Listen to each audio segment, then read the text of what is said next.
Hi, I'm Adam. And I'm Rob. And welcome to Streamed Bucket. Yeah, Yay. the show where we look back on some of our best bits. Yes, and did you realise, because I completely forgot, last show was our year anniversary.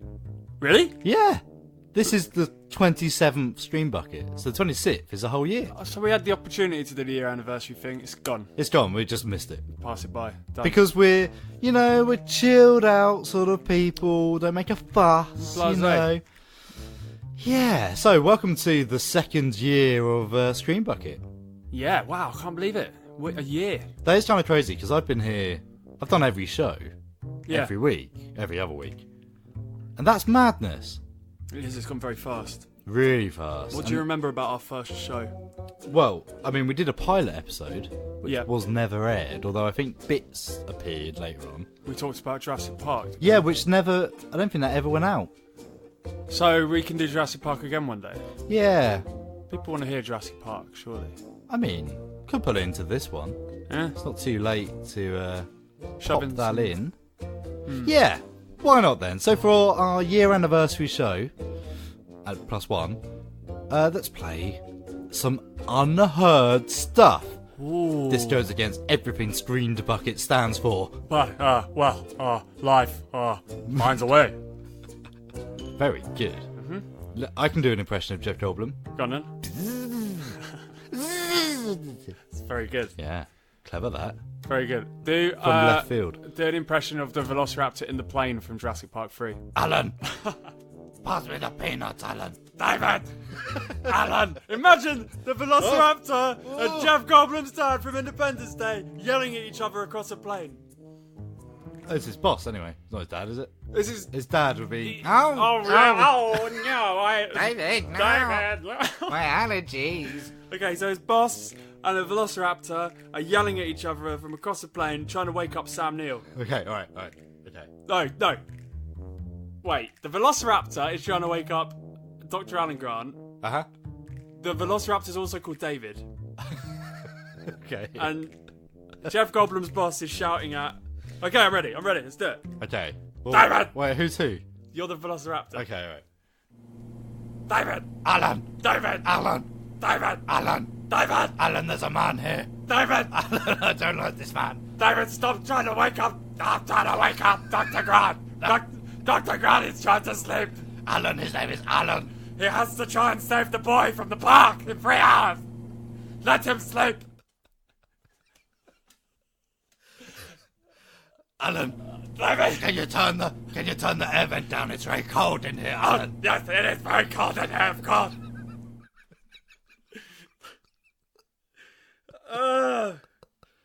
David! Oh, God. Okay, well, welcome to the show, everyone. Yes. We're losing our minds Great, already. fantastic. Yeah, no, it's good stuff. All right, well, yes. So we're going to talk about Jurassic Park, including Jurassic Park 3, which happens to be one of our favourite terrible sequels ever. Oh, definitely. Definitely. Apart from Alan, Far from Alan. the best bit of any Jurassic Park film ever, it's also better than Jurassic World. Yeah, 100%. As I think we even talk about towards the end of the discussion. Jurassic Park 3 blows Jurassic World 1 and 2 out of the frickin' water. Yeah, Jurassic World even rips off Jurassic Park 3. With which bit? The giant, bigger than a T-Rex. Oh, yeah. And they even say the line in it. Yeah. It's bigger than a T-Rex. Yeah, the Spinosaurus was, mate. So, yes. Yeah. And phone. Amazing. Beautiful bit of writing. Can you remember it? Yeah. Oh, we're spoiling the discussion Yeah, later alright, on. yeah. Go. But yes, Sorry. that to look forward to. Also, how are you feeling, Robert? Good. Okay, you've got over it quicker than I have. I've been feeling like rubbish. Oh, of course. Yeah, you have. I'm still a little bit sweaty and clammy now, which will explain the last couple minutes of the radio broadcast. It does. But yeah, not just me. It seems like the weather's instantly gone cold, and loads of people have just fallen like flies. It's everyone in the office are complaining and calling in sick and so forth. Oh, I haven't really noticed that, but lots of people I've seen moaning on Twitter and stuff. So that is a thing. It's a thing. So for that reason, the first discussion we'll have this week's show will be Contagion. Yes. Which you really didn't want to do. No, I didn't, because I thought it was a silly theme, and I was in a grumpus mood because it was January, which is the worst month of the year. Was it January? Yeah. It would have been, yeah. It was when the sickness came. Because I was trying to argue with you that we should watch something warm and cosy. Yeah, like every other film we'd selected. Yeah, every other freaking film. And maybe I was going for something like Labyrinth or something, which we should totally do one day. Well, we should definitely do Dark Crystal. Because I don't like the Gelflings. That's why we should talk about it. Yeah, don't make me watch it. Because we got the film. It's relevant. Don't want to have nightmares. It's up to date. True. Pop culture. True. But anyway, we're still going to be doing the compilation for a couple more weeks while we get our film closer to being completed. Mm-hmm. So for those who haven't heard us before, myself and Rob are filmmakers. We are making a short horror comedy film that's become a bit of a beast. A bit of a beast. So, we're focusing on that before we get to the autumn months, which is where Stream Bucket truly shines. Yes, and it's coming. I can already smell it in the air. I can taste. I've been genuinely thinking about pumpkin pies. Yes. I'll make some more. I made some last year, didn't you? It was delicious. Did. And I was even talking to someone at work who suggested I do those little cupcake type ones. Ooh. Little one each. Yes. Anyway, that's not yet. We're still in the back to school period. If we were still on, do some sort of school film. Yeah, but we're not. So screw it, have some old stuff. Absolutely. Any other news? You just showed me a freaking horrifying trailer for Itsy Bitsy. Itsy Bitsy. Out on Blu-ray on the 1st of October. So it looks like, if you're talking about non-B-movie spider films, you had Arachnophobia, Eight-Legged Freaks. Eight-Legged Freaks is a gold standard of silly monster movies. Yeah, but it was when David Arquette was sort of loved. It was at his peak. Where did it fall in the Stream franchise? I think Eight-Legged Freaks, was it 2001? Should have been. I don't know for sure. Well, I don't care. So it would have fallen after Scream 3? I'll Google it. But yeah, so this Itsy Bitsy looks like the latest horrible people are trapped in a house with spiders film. But it's funny because I hadn't seen it, but I know Rob's a bit more freaked out by spiders than I am. And halfway through this trailer, turned from genuine joy watching this trailer of a fun-looking horror film to absolute terror. He didn't need to go into bed. It didn't need to crawl into the bed. You saw his freaking thorax sliding up into the bed. And then she's looking in the mirror, and she's looking for her pills and stuff. And you think she's going to shut the mirror and a spider's going to be there. Yep. And then no, straight bird's eye view shot. It's in the bath! Sorry. It's in the bath, and she can't see, and it's massive. Oh, I can't wait. I'm going to buy it. We're going to put it on. Hold your eyes open like Clockwork Orange. But it's good because it will be terrifying because it's not CGI. They look real. They can touch you. Yeah, I think there's a clever mix of CGI and models. There's definitely one bit that was miniature. Right. It was in the egg. But yeah. Right. Yeah, that looks good. Look it up. Itsy Bitsy. It's coming out on Blu-ray in October. Yes. Anyway. Well, we might as well get on with the show. Let's do it. Let's kick off with the theme to Casualty. Yay! Okay, quiet on the set. We premiere in 3, 2, 1. You're listening to Screen Bucket with Adam and Rob. You have one message. Message 1. Good day. That's Screen Bucket. It's your main bro, PJ Jackson, calling from Auckland, New Zealand. I'm bleeding done with making all of these movies. You know, they just made me make a film about houses and cities that walk along the land, and I really am fed up. And I was having an idea where we go into the New Zealand Sea, where all those great white sharks are, and we put a load of extras in the sea and give them Lord of the Rings weapons, like swords and spears and like Urukai armor, and then they have to fight the great white sharks in the water. Is that something that maybe you guys at Screen Bucket would be interested in? If so, please give me a call back. G'day, mate. Anyway, take it easy, Drongo. And that was from the soundtrack of Contagion. What a great film. Yeah, alright, it was good. It was good. It was good. Rob's been really genuinely hating the idea of discussing this one. I was genuinely hating the idea of watching it. Because I thought, if we do a comfort one, we can watch a Studio Ghibli. Or we can watch something like the Goonies. Warm and cosy. Like the Goonies. The Goonies. We could watch that. But no, you had me watch a thing where everyone dies and it's awful and it scares you a bit. And then... It's perfect flu season film. Yeah. Well, one would argue it's the opposite of that. No, it puts you on edge. So when you leave the house, you look at everyone and you, what have you touched? Stop touching things. Don't touch me. Yeah. Don't touch your face. Did you know the average person touches their face 5,000 times a day? I didn't until now. Now really? I know that. Really? Yeah. 5,000 times. And they touch. What else do they touch? Like toilet seats. Money. Everyone's touched your money. Yeah. So, we're fine. And remember the whole thing about the McDonald's screen?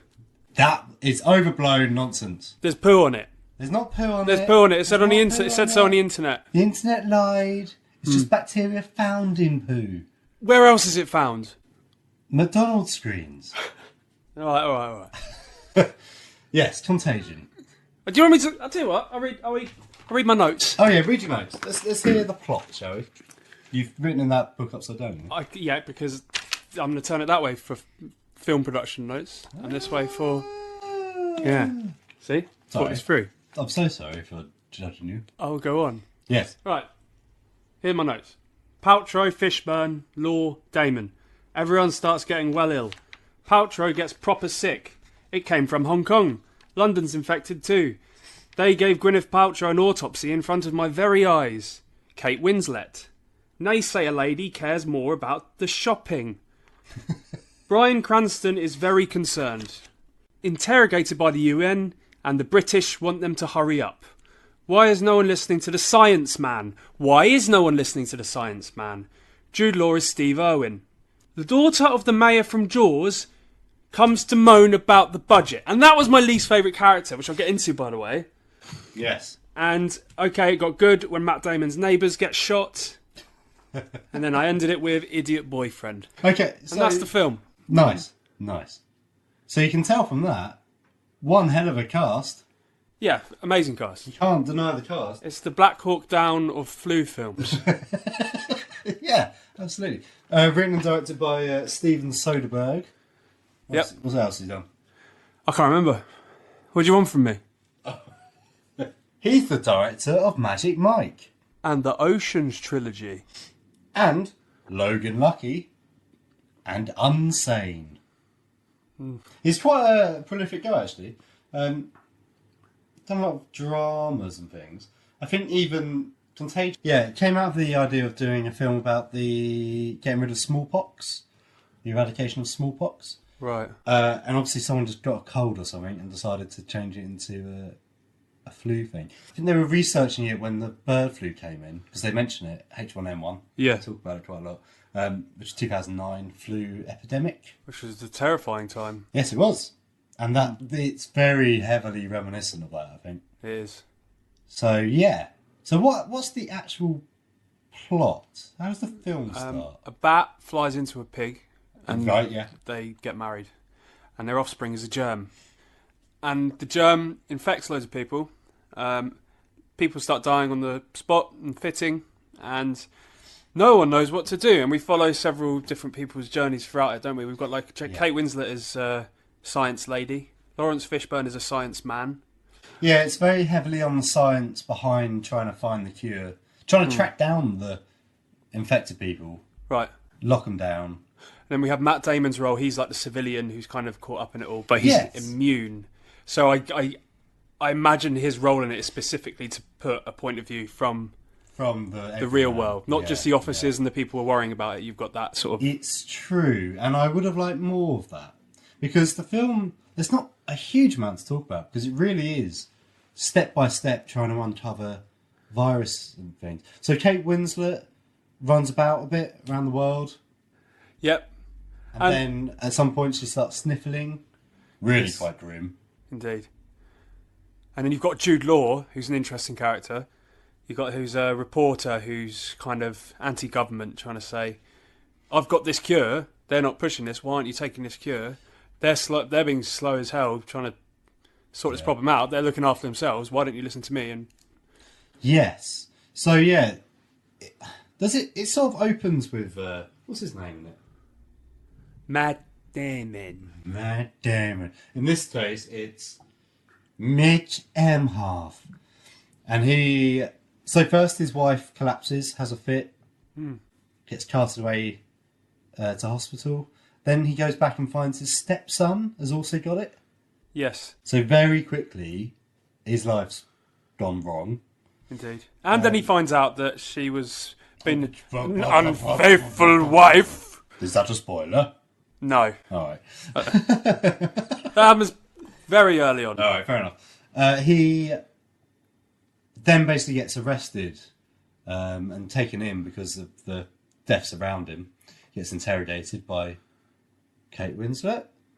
Yeah, she's trying to work out. He's oblivious to the scale of what's going on. And I think she's just trying to pick up clues as to where this came from and what it is. So they find out that she's been in Chicago. So they go off to Chicago, find an epidemic starting to happen there. Yeah, it's a railroad of disasters. They just can't contain this growing virus, this flu-like virus that's just wiping you out. So I was looking to see what other people thought of it.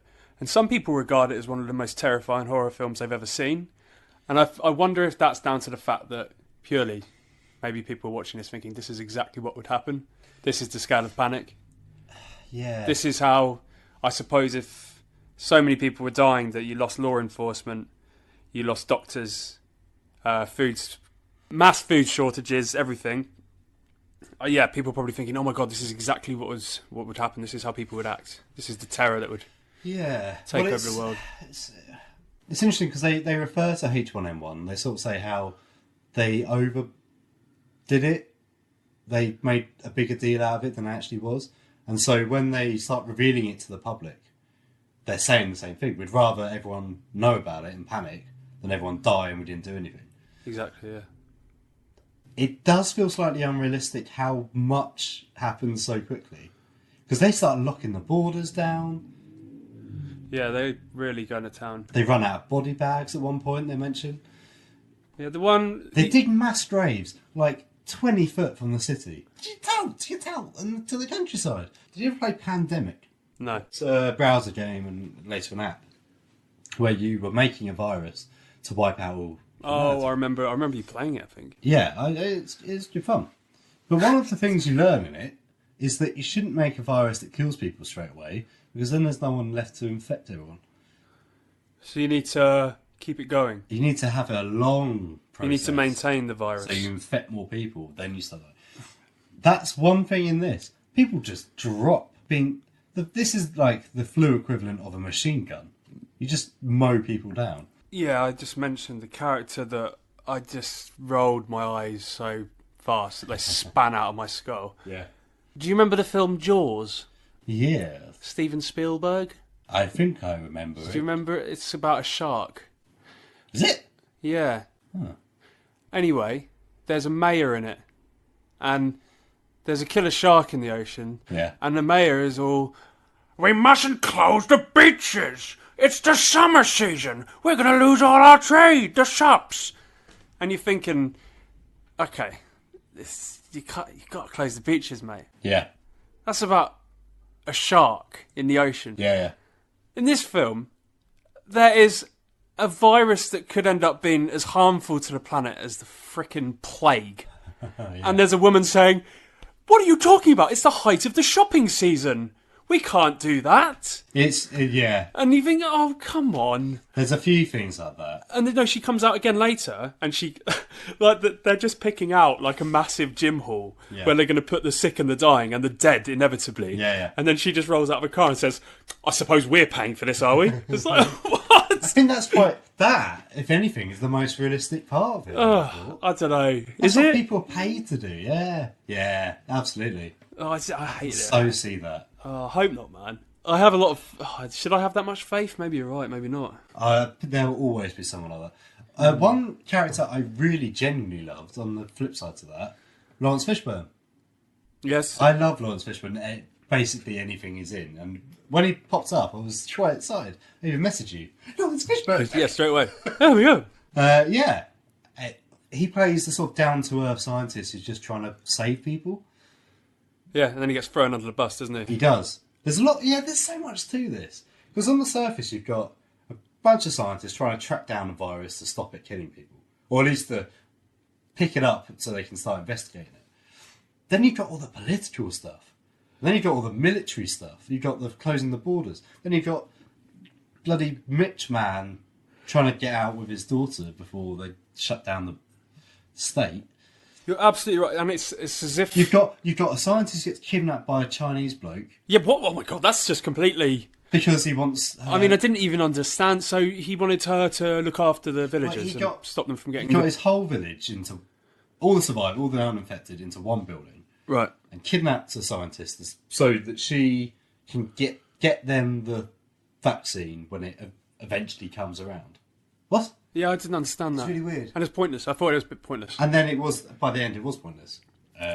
Because the vaccines come and then... They trade the vaccines for the scientist, but they give them a placebo. And she storms... Yeah, a lot going on there. So also, like, say you've got Jude Law, who's trying to undermine the government. You could tell... You could have 3 different films, couldn't you? You could actually have a series.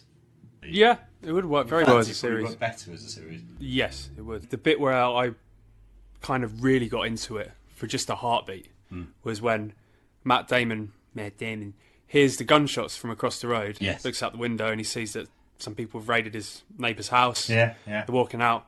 And it got me thinking, imagine an entire film of like a guy and his daughter on the streets. Kind of be like War of the Worlds, I guess. Logan. Yeah. Maggie. There's also a bit when he's trying to find he goes to his family lot to bury his wife and son, and they refuse to take the bodies. Another sobering thought. Little things, little horrible details you wouldn't think of. That's interesting. Yeah, that really was like, no, they wouldn't. So they're infected. So they start talking about cremation. And then he goes to the shop with his daughter, and everything's gone. Everyone's kicking off. Yeah. Right, proper riots and raids and stuff. And then that like diseased woman is in the shop, isn't she? Yeah. And she like goes up to him, "Help me! Could you find me another pack of these? Get the hell away from me! Don't touch anything!" Yeah. And they run out. That's when I leave the... Oh, there's just so much to it. It's insane. But I just did... Yeah. I don't like it, man. But, well, there's one thing that really... This sort of delves on that. The pacing is weird. It is. Because... The end is very stupidly.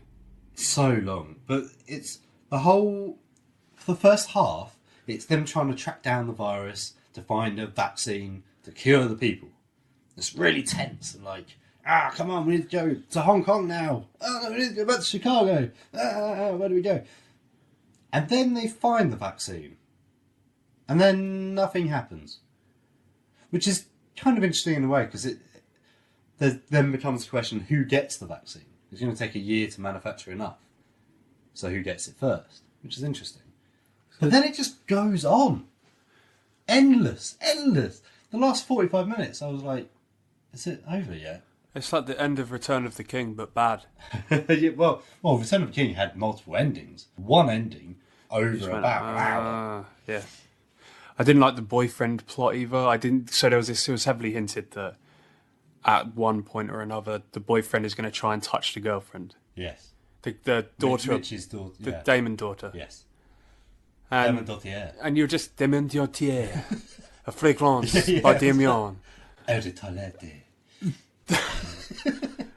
Yeah, and you just know, and those things irk me in a film when they set something up like that, when you think, oh, okay, there's going to be a time when the boyfriend's going to touch the girlfriend or come into close contact, she's going to get a disease, she's going to die.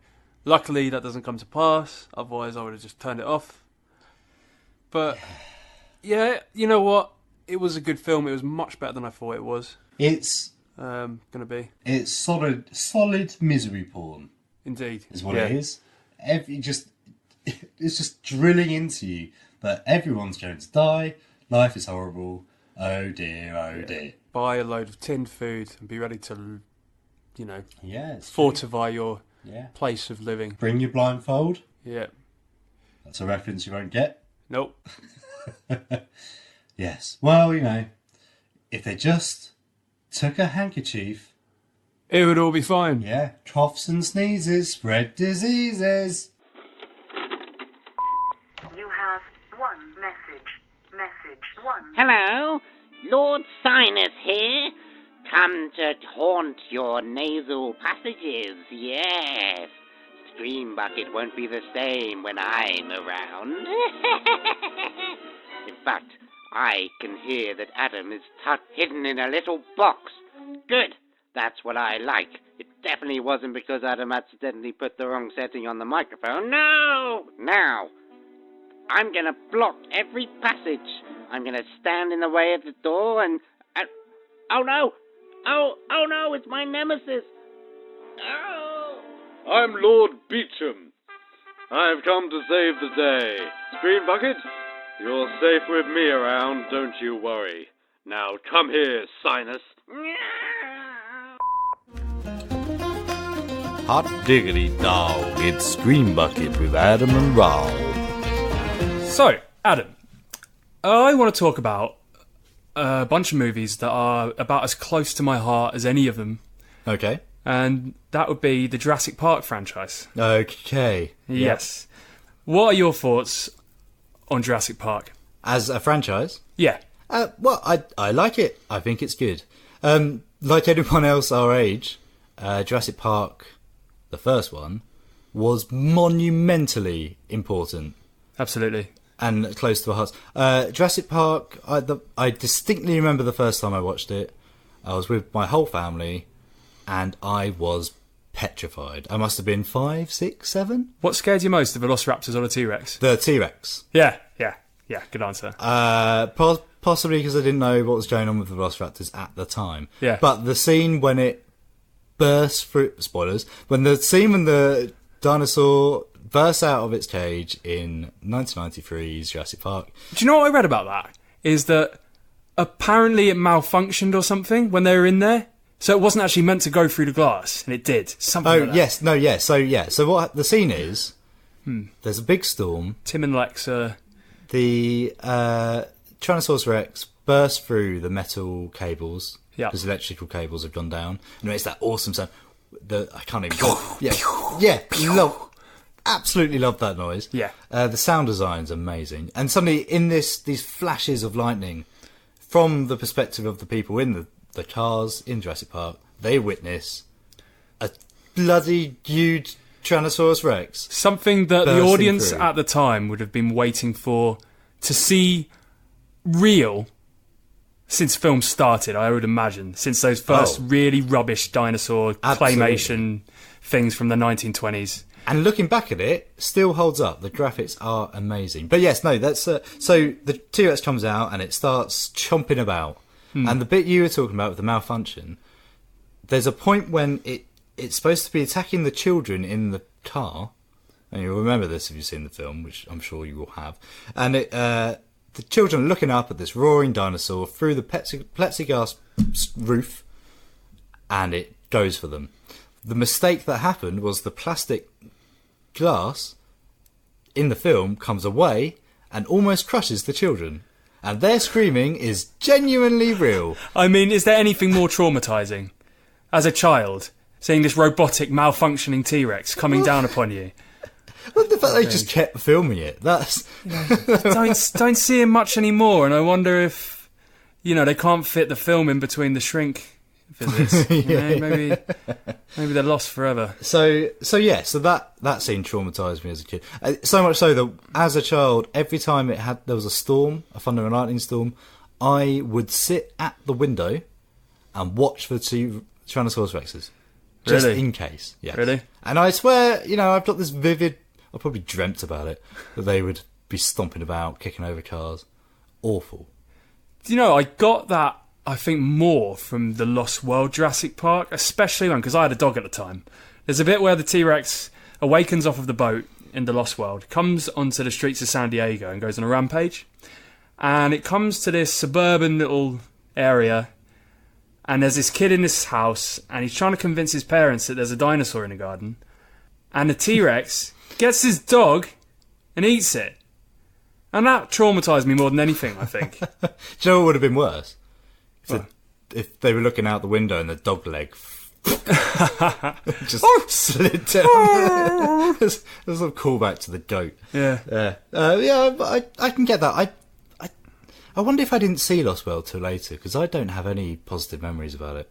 Oh, I love it. all. I absolutely love it. Especially that bloody girl. Oh, what, the gymnast who manages to impale a velociraptor. Yeah. Furious. What I do have good, clear memories of is going to see Jurassic Park 3. Oh, yes. In Penrith Cinema in the Lake District. Oh my word, I adore that film. It's fantastic. A lot of people don't agree. A lot of people say it's the worst film ever. But I absolutely love it. I love how dumb it is. How stupid it is. How on earth could you find Jurassic Park 3 dumb? What? I don't know. What do people don't like about it? There is a sense of humour to it. More so than the other films, I would say. Maybe that's it. Do you think that's deliberate? And I'm sure we're thinking of the exact same scene here. Alan. If you're having a dream sequence, in a serious dinosaur movie, don't make a velociraptor be sat in a seat and say, Alan. Got any peanuts? No, I love it. And I talk fondly about the device of having the mobile phone within the big scary Spinosaurus. That's the one. I love that so much. That's great. They just freeze when they hear it. That said, the last time I saw it, I remember the humour and I remember the fun. There are some really good sequences in it. And little moments, like obviously the pterodactyl cage. Yeah. The bird cage. Yeah, fantastic. They're terrifying. Yeah. But they were never seen before, so I suppose that was part of it, was the new thing. What I also love is there's that one moment when they're in a lab, a warehouse or something, and it's abandoned, it's all smashed up. Yeah. And one of the characters is looking into the glass tubes that are all broken. Yeah. All like weird. It's Tia. It must be like fetuses or something. Tia Leone is looking at the big tanks. And then she looks into one and sees a velociraptor head. Yeah. And she looks closer at it, and then its eye moves. It's not in the tank, it's behind the tank! Oh my god! Like, awesome. That's brilliant. I love fantastic. that. I love that so much. Yeah. I like the bit where they're trying to take off in the plane again before they crash it. And then this is what Jurassic World lacks, and Jurassic World 2 is they all go for this hipster sort of mid-20s characters who are a bit quirky and fun, when really you need adult henchmen who make really good fodder for the dinosaurs to eat. There's not enough of that. And there's a bit where a guy in Jurassic Park 3, the guy runs on the motorway when they're taking off and he's crying his eyes out, he's begging them to stop the plane, he's waving his arms around, no, please. And then all of a sudden, glimpse of the Spinosaurus runs out of the bush and eats him, and blood sprays up on the plane window, and you think, fantastic. Yeah. And they made emotion. They made a Lego set out of that. Did they? Yes, they did. Oh my god. Fantastic. It's amazing, yeah. And it just crossed my mind as well, Jurassic Park 3 is the one where the velociraptors leave traps. Yeah. And am I getting them mixed up? Did they snap a guy's neck rather than eat him just because they're done with him? Yeah. Or is that... There's it. He is the trap, isn't he? And they go to get him, and then they almost fall out of the tree. Yeah. And then the velociraptor digs its silly claw into his back, and then picks him up by the neck and then breaks it. Yeah. Yeah, like, what? Yeah. And this leads into the whole thing that velociraptors could, if they survived, would be the sentient species now. Yeah, absolutely. There's a whole sort of thing recurring. I think this was introduced in 3 more than the others. Definitely. The first 2, they were clever, but the third one, they're like, no, they can communicate. And yeah. I love it. Jurassic Park 1 is still the best. Yeah. And that's why definitely. I think when they soft rebooted it, they just sort of went back to scratch, didn't they? Yeah, and the thing with Jurassic World, as much criticism as it gets, it finally delivered what so many of us wanted to see, a fully functional dinosaur theme park, which was brilliant. It was a brilliant opening. It was brilliant seeing the holograms as they came in. It was brilliant seeing the little toddler, like, baby dinosaur ride theme park, and seeing them all, all the audience gathering around the T-Rex feeding on the goat. But I just don't understand why they had to make up a new dinosaur. I hated that. Well, the Spinus, they already did it. This is what bothers me. Jurassic World, they do. It's all the same stuff. Jurassic World. I keep getting mixed up. Jurassic Park 3 introduced the Spinosaurus. It already did that as the bigger, badder thing. Yeah, and they just ignored that. Well, the thing is especially if you're a proper dinosaur fan, you know that there is a absolute near infinite number of amazing new dinosaurs they can choose from, which are bigger than a T-Rex. You've got Giganotosaurus and the like. Giganotosaurus. Gigalonotosaurus. That is going to be our next porn film. Well, with that in mind, let's cue our second song. Yes. Which is this one. Quiet on the set. Hope you got your popcorn and large soda ready, because you're listening to Screen Bucket with Adam and Rob.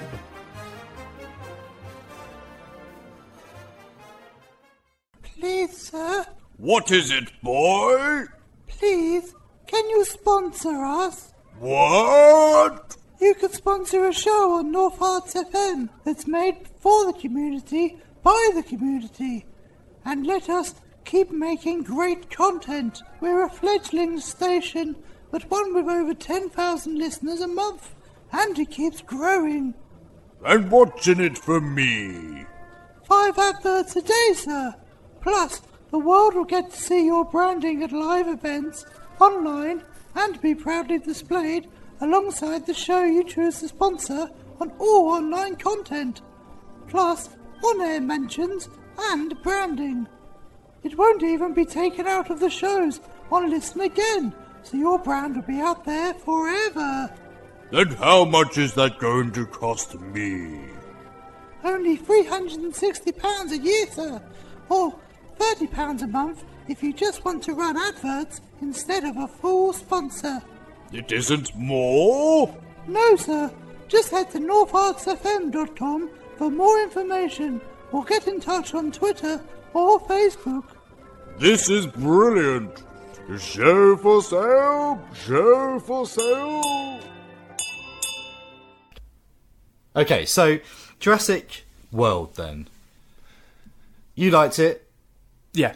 When it came out, you loved it. Yeah. And then did it sort of wear off a bit? Or? It did. The first time I watched it, I'd done myself down a bit, and I didn't pay attention to all the kind of silly things that would make, a non-fan question why. Things like running in heels and the camouflage dinosaur and the traps it was making and stuff like that. But when I actually watched it in a cinema, as someone a lot more agreeable with popcorn silliness than you are most of the time. Yes, indeed. The T-Rex and the Velociraptor teaming up to beat the Indominus Rex. Is that a spoiler? A little bit. The fight scene. Let's move on. Yeah. Yes. I was a bit nonplussed about Jurassic World, and I wonder if I can't remember which way around it was. When did Force Awakens come out? Force Awakens came out in the December after Jurassic World. Yeah, Jurassic World came out in July of that year. Because I was kind of with one or the other. I was kind of a bit wary of these soft reboots that were popping up. See, my problem with I was a bit disappointed. My problem with Jurassic World wasn't so much the stuff people didn't like. The high heels, whatever. That's fine, whatever. I don't care. Popcorn stuff, yeah, whatever. I don't care. What I didn't like was it was so tight on following the beats of Jurassic Park that it sort of didn't make any sense. I don't think the children were necessary. No. No. All they really do, story-wise, is it forces... I can't even remember her name now. Bryce Dallas Howard's character. It forces her to sort of not do her day job, but she does just do her day job. Yeah. So I don't really understand. If she was taking up the Sam Neill role and actually, like, taking them on trips, that would make more sense. But she sort of just dumps them on a nanny. She ruthlessly shoos them away. And then just goes on and gets on with the plot anyway. Yeah. And as the female lead, continues to screw up every single thing she does, which is not very good. For the role of, like, the apparently powerful woman, she is causing all of these problems with her wrong decisions. Well, yeah, and I mean, all that really needed to happen was that she would go and see Chris Pratt, all that nonsense, the romantic nonsense, and then go and see the Indominus Rex. It escapes. They go track it down. That's all they needed, but they had to crowbar in these kids running around. Yeah. And can I just... The older kid, particularly, I can't say the word that I want to say. He's just a creep. He's a slimy creep. He's sad that he has to leave his girlfriend behind, and then he just... Creeping on other girls, isn't he, when they're in the queue? Which I guess is realistic for the age, but like, you're trying to make us sympathetic. I don't want him to live. Yeah. And the other kid... unnecessary. No. Unnecessarily whiny. No, he has one good piece of advice at the end which helps them, but... It also, I've got into arguments about this before. The Jurassic Park theme is iconic, right? In Jurassic World, they just sort of put it in. Yeah. It just turns up. They're on a train going into the world, Jurassic World, and it just sort of comes on, it just starts when it's looking at the little boy. Have you noticed that before? Yeah, that's all right, isn't it? Well, it's a bit grand for looking at a kid looking out a window. Yeah, but that is the sense of wonder. You put yourself as a kid... He doesn't look particularly wonder. That's because he's a terrible actor. Yeah, well, maybe that's the problem, yeah. But it should have, he should have arrived at the gates and then you hear the music. Yeah. Instead, it's just sort of lazily strolling past. I guess when you compare that scene to Sam Neill, Dr. Grant, getting out of just standing up in his Jeep in the first movie and twisting, I can't remember her name, Laura Dern's head around, and they see that magnificent Brachiosaurus for the first time, and it's the first time you see, that is perfect to the split second. Totally, absolutely. Yeah. And it's still quite, you watch it now with all... Yeah, it's genuinely moving. Yeah. But, yeah, Jurassic World, didn't really do it for me. It was fun having Chris Pratt and Bryce Dallas Howard doing, Indiana Jones stuff. Yeah, definitely. That was fun. The ending's fun. The nanny, we've talked about this before. Oh, God. The nanny Poor nanny. How on earth she deserved that treatment at the end. Jeez. It's brutal. Yeah. She doesn't do anything wrong All either. she's doing is trying to look after two extremely disobedient teenagers who are making her life a nightmare. She loses them during what must be the most traumatising event she's ever experienced in her life. Right. Monsters flying all over the place. Yeah. Completely acceptable behaviour. Yeah. No, wrong. Evil. Evil. Yeah. But, then we come on to Jurassic World 2. Fallen Kingdom. Yeah. Starts brilliantly. The start is fantastic. The start's like a horror movie. Yeah. The very start. The way the T-Rex rears its head with the thunder flash is... lightning flash is absolutely brilliant, I think. Yes, absolutely. Everyone's favourite character popping up. I got really quite excited. It's interesting, despite... I think it's safe to say that Lost World's probably the least liked of the franchise. Yeah, which I completely disagree with. I love Lost World. Well. Yeah. But there is a Lost World vibe about this one. Yeah. Jurassic World is definitely aping off Jurassic Park. Yeah. Jurassic World 2 is definitely aping off Lost World. It's the baddies, isn't it? It's the group of armed baddies with their post-InGen equipment capable of shipping dinosaurs and kidnapping them and I mean, to summarise, yeah, that's what it is. It's the corporation, It's isn't the island from the first film, and they're going back on with a group of hunters. Yeah. To try and save them because a volcano's gone off. Yeah. Why? Why did they put a theme park on a dormant volcano that is really, really close to going off? I mean, yes, that is a very good point. Unless they did it. Jurassic World 2 has one of the most gut-wrenching scenes from any film. And I won't spoil it, but it is beautiful and sad and awful all at the same time. And I can't think of a scene more poignant than that, other than the aforementioned first seeing of the Brachiosaurus in the first film. Yeah, it's without a doubt. It got me. Yeah. Do you know what got me? It's not just the heroes reacting. It's the baddies as well. The baddies are just as like, oh my god. Yeah. And the music swells, and that is a hell of a scene. Yeah. In fact, it's a shame that that isn't the end of the film. Yeah. Because after that, it goes all Scooby-Doo, doesn't it? Yes. It's one of the things smiles at the camera. The Indominus Raptor. It smiles at one point. I didn't mind that. Oh, it really... I didn't mind that. I thought it was alright. Oh, I hated it. I mean, it's hard to talk about this because there are spoilers here. The little girl. Oh, yes. I'm very glad she didn't do some acrobatics and save the day. No. I'll say that. But equally... She was completely and utterly pointless in every single way.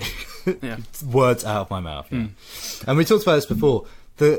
What makes Jurassic Park 1, the original, so poignant, so relevant, is it's not about dinosaurs.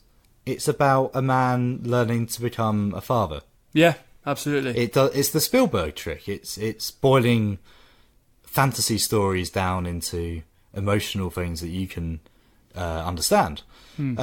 What the films forget is that. Yeah.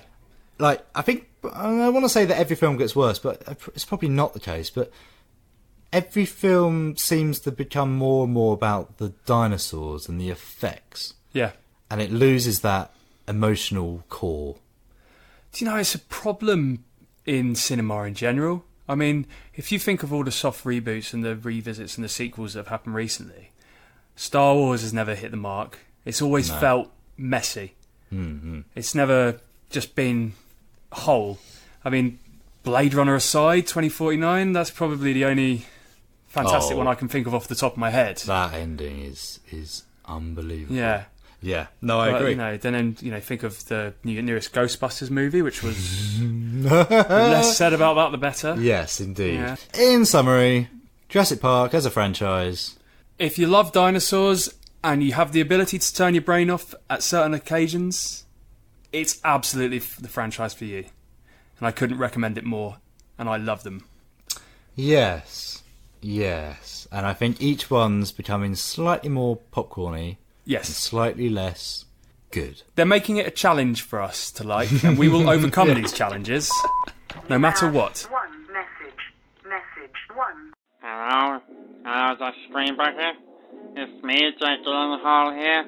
I just wanted to say that I'm really a bit upset about Adam's review of my film Velvet Jigsaw. I thought it was really good, but he said it wasn't really very funny, or it wasn't funny enough. I just think you should know that I'm a very funny person. I have a brilliant sense of humor. I don't really know any jokes, but people do tend to laugh at me a lot, so I guess that means I'm really funny.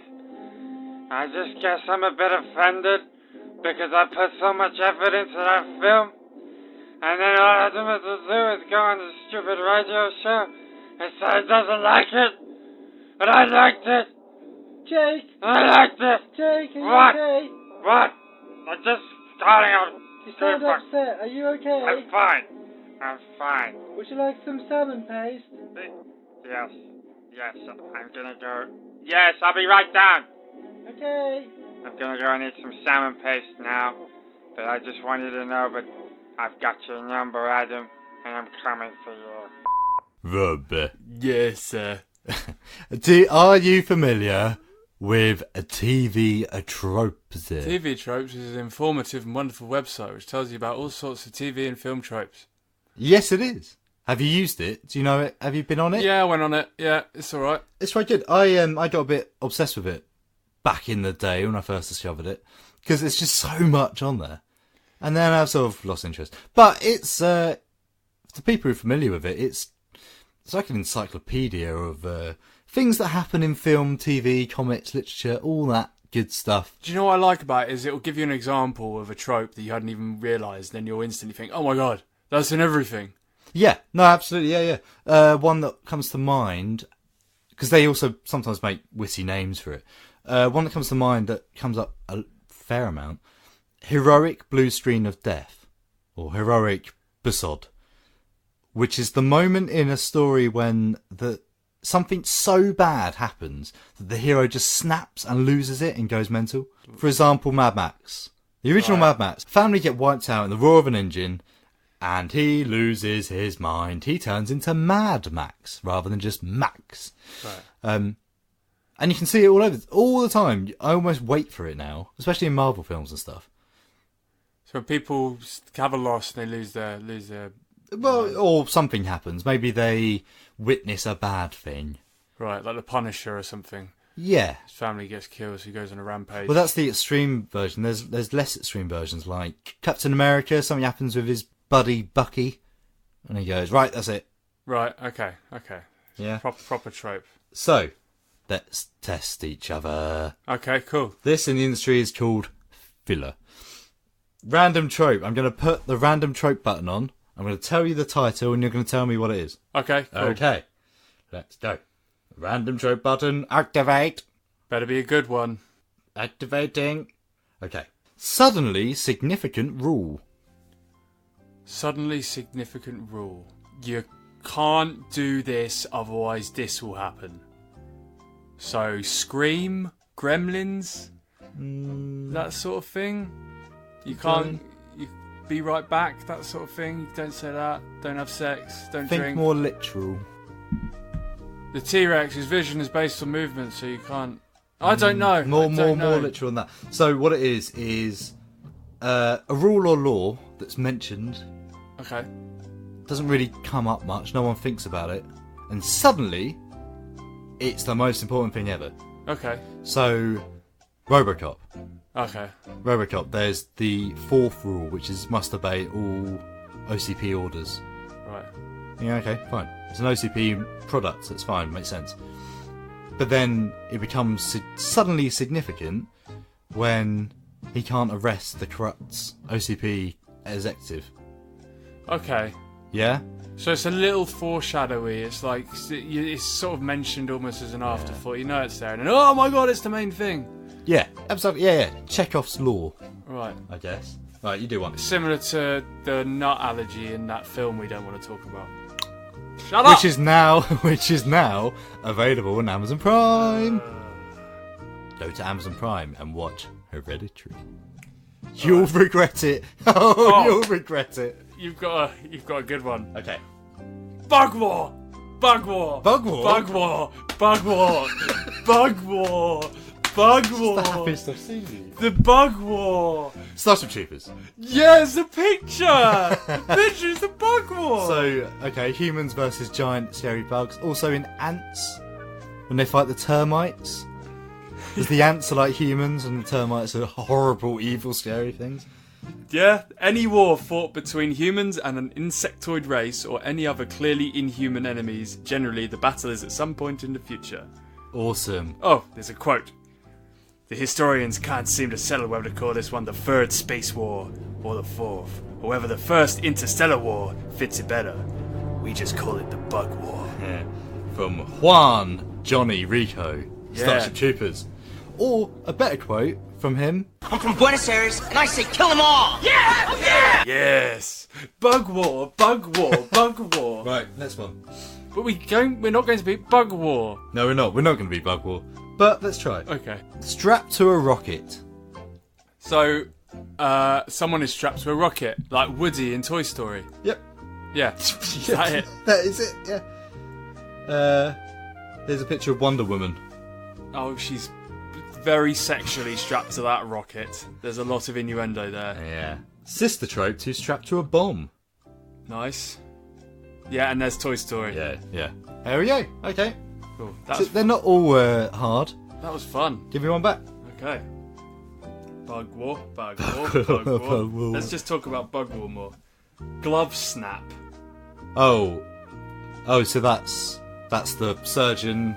Yeah, that's easy. Do another one. Some of them, TV Tropes is sometimes very vague and sometimes very specific. Play along at home. Erotic dream. I wonder what that is. That's ridiculous. Okay, I'll keep going. Catch and return. Catch and return. Oh, so that'd be someone throws a snowball, you catch it and you throw it back.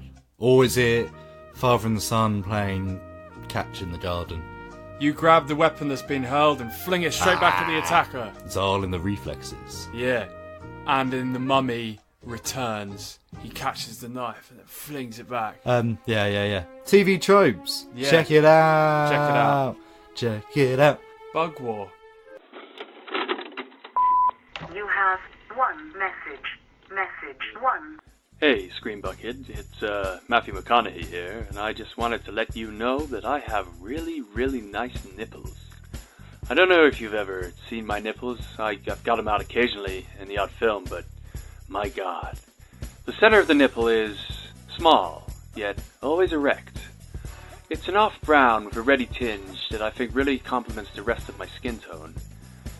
And there's the odd hair, but they're not really that invasive. I'd say that my nipples are definitely the best I've ever seen on a man or a woman. In fact, if I were to describe the perfect woman, they would have my nipples. Hair and all. I have such wonderful nipples, and I would like the world to know, via you guys at Screen Bucket, that I am the nipple king, nay, the nipple god.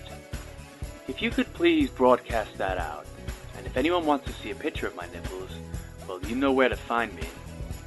Truly yours, Matthew McConaughey. Horrorcon. More Horrorcon. More Horrorcon. Yeah, we're going to keep flinging them out. Yeah. One of my favourite cult actors was present. I initially went with the intention of getting a picture with him or something. Yeah, but... Cues. And money. Cues, money, no. Yeah. But what we did get a freebie of was a Q&A session. Yes. And in he came like a golden Christmas decoration, glittery and tinsely, with aviators on or some form of high-end sunglasses. I have to say, he fit my vision of him to a T. Absolutely. That was what I imagined a mental Hollywood person would look like. 100%. Yes. When he sat down and started talking, he was much more charming than I expected. Very charming, very likeable, very nice. Very humble as well. Very humble. And also, I noticed that he almost sounded British. Yeah. I wonder if he was, like, emulating the interviewer. Yeah, perhaps. Like, just puts on these things. Actoring. Yeah. No, he was really interesting. And his insight into some of the films he worked on was really quite impressive. He talked about one which was he flew over to Spain and it was all Spanish cast and crew called The Birthday, which I'd never heard of before. No, no one had. And it's one of his proudest projects. And he was talking about how it was set in America, so he had to kind of help them with American culture to sort of make the film more real, which I thought was really interesting. Yeah. That was cool. But now it's still, you can't really find it anywhere. No, he recommended we go to Amazon.de, the German Prime site to watch it. Yeah. And that was prompted by an audience question, wasn't it? Yeah, and he asked, stick your hands up if you've heard of this film, and they were the only two people. Yeah, and he said, well, marketing team. Yeah. It was interesting hearing about his experience on The Burbs. Yeah, he didn't enjoy it. He hated it. Not so much because of the environment, but because he felt outclassed. That's the vibe I got. So he was working with some really, quite Tom famous... Hanks. That's the big one, isn't it? Yeah. And some of which had done Saturday Night Live or something like that, and they were just laying out zingers like nothing. And Corey, what have you got? I don't know, I'm playing a stoner. Yeah, I act. All I do is act. Yes. But during the audience questions, I put my hand up. And the man running the show, he pointed at me, but Corey already started talking to someone else. Yeah. Which is the worst thing, because I had the ultimate question. What were you going to ask? I was going to ask, Corey, how much involvement did you have in Ascension Millennium? You weren't aware of it until earlier, were you? No, so Adam just showed me Corey Feldman's music career in one video. A single shot, 4.5 minute day in the life of Corey Feldman. He wakes up in bed with one gorgeous woman, and then another gorgeous woman appears in another room. He walks them downstairs to like a pool party via Sean Astin. Yeah. Who's poring over a map and then uses an inhaler, a la Goonies. And then very badly choreographed moves, some weird Michael Jackson bit where no one's doing the same thing. No, everyone's doing a different dance. Yeah. I mean, if you're going to do one take, fair enough. You might have to do it a few times. Did they just do it once? Yeah, they did. The camera's constantly going out of focus. There's a bit when they first go outside where the kid's head is halfway off the camera. Yeah. The camera doesn't know where it's pointing at. Yeah. Then someone makes a chef with a chef hat is in his kitchen. Makes him some egg, and he sits and watches the TV and then goes up to bed with the woman. Oh, via a green screen room where he's playing with his band who look bored. Yeah. Bored and disinterested. They're not on the stage. Yeah, the stage is in the background. Yeah, what? So I wanted to ask him how much creative involvement he had in that. And we'll never know. No. Never know. But we will know what the song sounds like. Play it.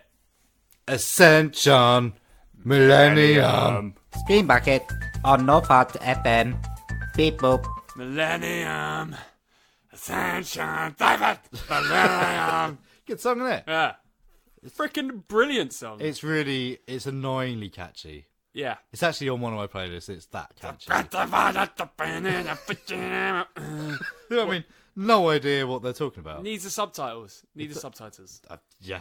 I mean, the video is just unbelievable. But anyway, yes, that's our show this week. We talked about Jurassic Park, all of them, which reminds me of I've been watching Futurama on Amazon Prime, and now I just think of Jurassic Park. Oh, no. No need for that show to... It was the worst thing that's ever happened in animation. Did you ever see the Futurama where at the end of the opening credits always have a different message? Oh, yeah. Episode. Oh, and then sorry about the one with the dog. Yeah. That was unbelievable. When I watched that with my brother, I walked out of the room and went, "You're crying." And then he looked at me and went, "Robert, I know you're hiding your face from me. You're crying." I was like, "Shut up."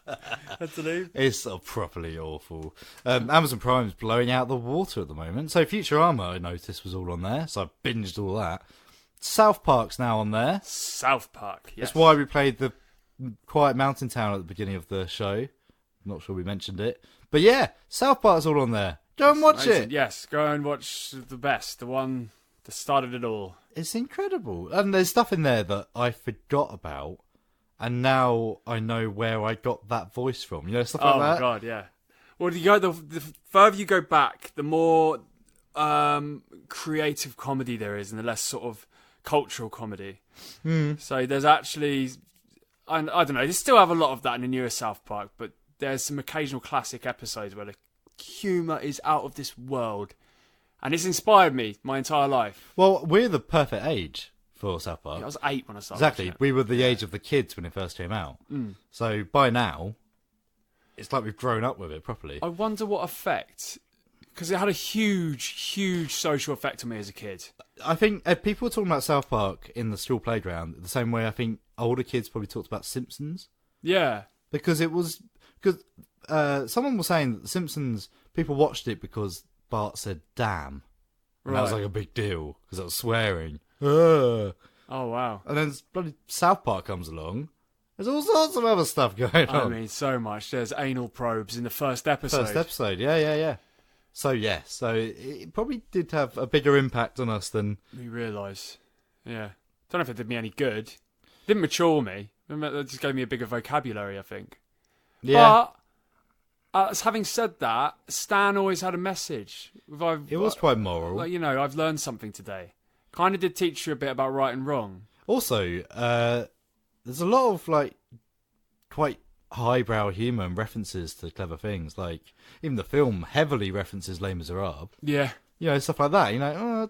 There's a whole generation of people who probably wouldn't have heard of that if... Yeah, and they do that unscrupulously. They will do it relentlessly just because love they it. find it's funny. Yeah. Or they find they love something, they'll put it in it. Like everything from there being a Mad Max poster in. Yeah. Is it Stan's Room? Stan's Room. Stan's yeah. Room. Yeah. Did you ever see Cannibal the Musical? No, is that the Troma one? That's what Trey and Matt did before doing animation. Yeah. They made a low-budget comedy horror film, which got picked up by Troma eventually. Right. But because it made no money, they tried the other thing they did. Right. Kind of thing. And yeah, so it's, interesting. So they loved musicals from the start. They loved musicals from the start. They loved acting. And that carries over from the South Park movie Bigger, Longer and Uncut, which is a musical. Team America has 1,000 songs in it. Wasn't the first South Park a musical as well? Snowman versus Frozen Jack versus Santa, or whatever it was. Yeah. Like before. Yeah. No, it was Jesus versus Santa, wasn't it? Jesus versus Santa, I think. I'm pretty sure that was a musical because that's what Brian Boitano do. Yeah. Came from. Anyway, sorry, we're just having a little chat. I had a little dreidel. I made it out of clay, but I'm not gonna play with it because. Where can they find us, Rob? Oh God, you're doing it again. Come on.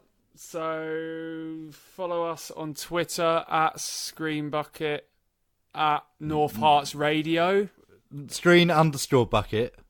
at Screen_bucket, Yep. at North Herts Radio. Yes. North Herts Radio, the new name of North Herts FM. Yeah. Yes. You can now also find us on Patreon. Yes. Patreon.com/HollowDellMedia. Yes. Patreon is our way of trying to get a bit more support for what we do. It's a very expensive hobby. Yep. And we'd like to keep going, really. So, yeah, if you like what you hear, do check out patreon.com/HollowDellMedia.